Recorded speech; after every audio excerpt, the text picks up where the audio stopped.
Kerry is going to say later today. A State Department spokesman says he feels it is his duty to outline his vision for peace in the Middle East before he leaves office, and that'll include what he believes is the proper path towards a two-state solution between the Israelis and the Palestinians. Now, this is all taking place just days after that highly controversial vote at the United Nations in which the U.S. allowed a resolution to pass condemning Israeli settlements in the West Bank. The Israeli government is continuing to insist that it has hard evidence that the Obama administration helped orchestrate that resolution and vote, and they're now vowing to share that evidence with the incoming Trump administration.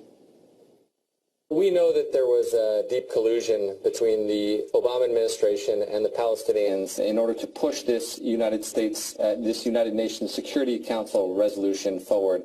That is deeply, deeply disappointing because historically America has protected Israel at this very, very biased body. But yesterday, a spokesman for the State Department rejected Israeli accusations that the U.S. was the driving force behind that resolution. We did not take the lead in drafting this resolution. That was done by the Egyptians with the Palestinians. Now, Deputy National Security Advisor Ben Rhodes said that the U.S. is not trying to resolve the Israeli-Palestinian conflict through that UN resolution, but that likely does little to calm the concerns of Israelis who will be watching the Secretary of State's speech very closely later today. Lisa and Heather, back to you. They just continue to escalate over the weekend, for sure. And it's probably only going to intensify. Thank you so much, Kristen. We appreciate it. Thank you, Kristen. And that brings us to Look Who's Talking. And this morning, Fox News contributor Mark Thiessen is slamming the Obama administration, saying Secretary of State John Kerry should not be giving today's speech. Well, first of all, who cares what John Kerry says? He's a lame duck Secretary of State in a lame duck administration that's going to be out in 3 weeks. If he had a great plan for Middle East peace, he might have tried it 3 years ago, not 3 weeks before he's leaving. And this is a guy who has presided over disaster, an administration that has presided over disaster after disaster in the Middle East, from the rise of ISIS to the resurgence of al-Qaeda and the Taliban in Afghanistan to the massacre of 500,000 people in Syria. So we really don't need his advice. But more importantly, there is a tradition in American politics that after an election, the outgoing administration shows deference to the incoming administration when it comes to major foreign policy decisions. For the Obama administration to come out now and start messing around in the United Nations and saddling the Trump administration with a mess in the Middle East is unprecedented. They're supposed to defer to them. They're going to be out in 3 weeks. They're done. The timing Get out of the way. Julie, Be quiet. Throwing some punches there. Secretary Kerry's speech is set for 11 a.m. later this morning.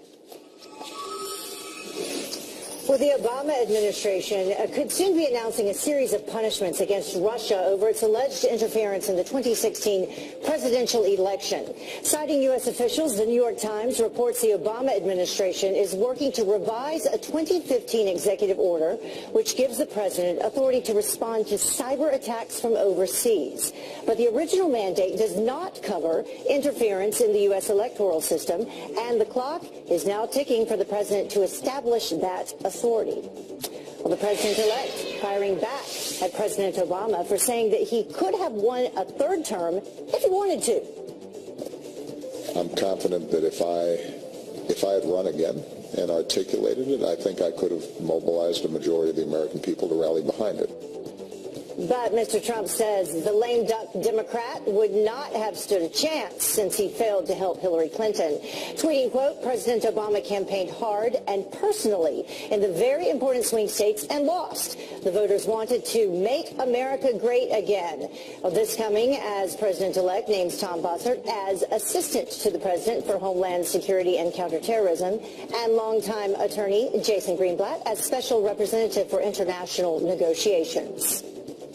And for the first time ever, a sitting Japanese prime minister and an American president visit the site of the Pearl Harbor attack. But the Japanese leader did not apologize for the 2,403 American lives that were lost. I offer my sincere and everlasting condolences to the souls of those who lost their lives here. Last spring, President Obama did not apologize for the atomic bomb when he visited Hiroshima in Japan. Well, some sad news here. Tributes are pouring in from all around the world as Hollywood mourns the loss of a princess. You came working? You're braver than I thought. Nice. Come on. Star Wars actress Carrie Fisher has died just days after suffering a heart attack. Jackie Ibanez is here with a look back at her career. Good morning, Jackie. Good morning, Heather and Lisa. Carrie Fisher was literally born to be a star. The only daughter of actress Debbie Reynolds and singer Eddie Fisher, Carrie was just 19 when she played the role that would define her career. Somebody has to save our skins.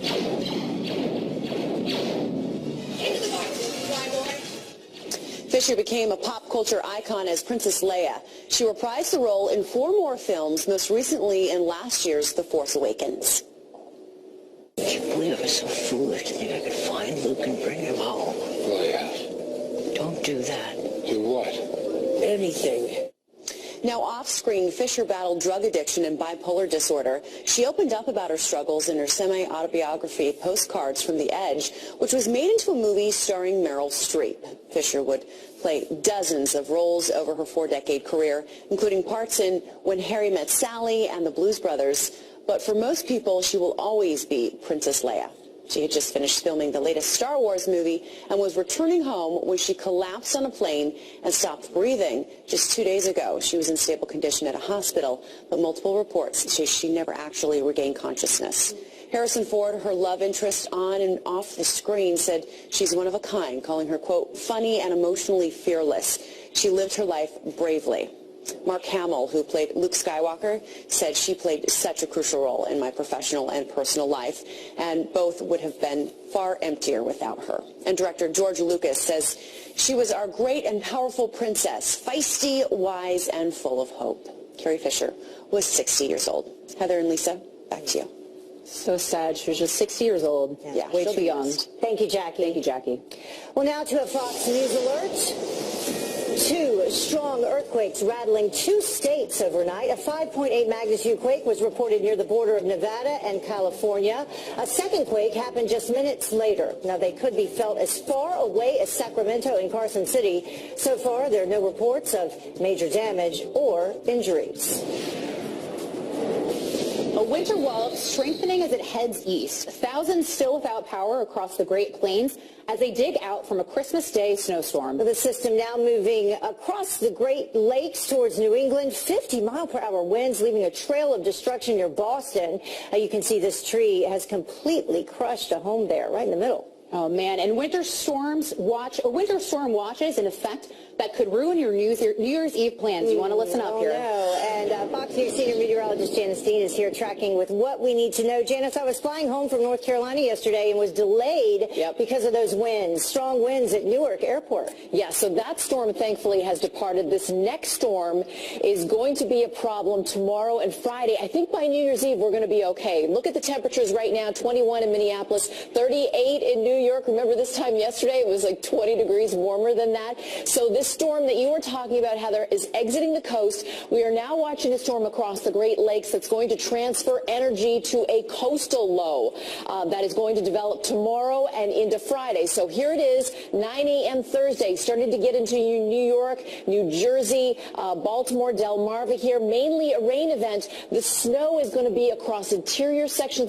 of the Northeast and New England. So by Thursday, still spinning offshore. Again, this is going to be a New England event. So if you live across New England, Massachusetts, Connecticut also could get some snow up towards Vermont and Maine. This is going to be the storm you need to monitor because we could see a big snow dump from the storm system. By Friday, it's offshore and then quieter conditions as we head into New Year's Eve and New Year's Day. So winter weather advisories already posted for this storm system. You can see here mainly a rain event, we think, across coastal areas, lady, interior sections, New England. Need to watch this one. This is going to be a nor'easter, what we call a nor'easter, tomorrow and Friday. Back to you. It's that time of year, though. It is, my friend. Absolutely. And important information for viewers. Thank you. Thanks, Janice.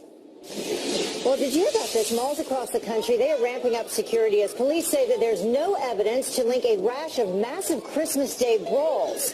Police in a dozen states chasing down leads and asking people to turn over cell phone videos to pinpoint pinpoint the source of the violence. Now, they say that organized social media posts and Snapchat helped spur mass chaos on one of the busiest shopping days of the year. At least 30 people have been arrested as a result of all this. And that's why I online shop. But the time is 5:10 here on the East Coast. Donald Trump says he has proof that he is already making America great again. The president-elect's latest comments and the evidence, he says, backs him up. And plus, if you're a Trump supporter, you can't eat here. That's the message one restaurant has to its patrons. The outrage is now boiling over. And meet the Cowboys fan who just got epic revenge on her ex-fiance for breaking up with her over a text. And I'm headed out.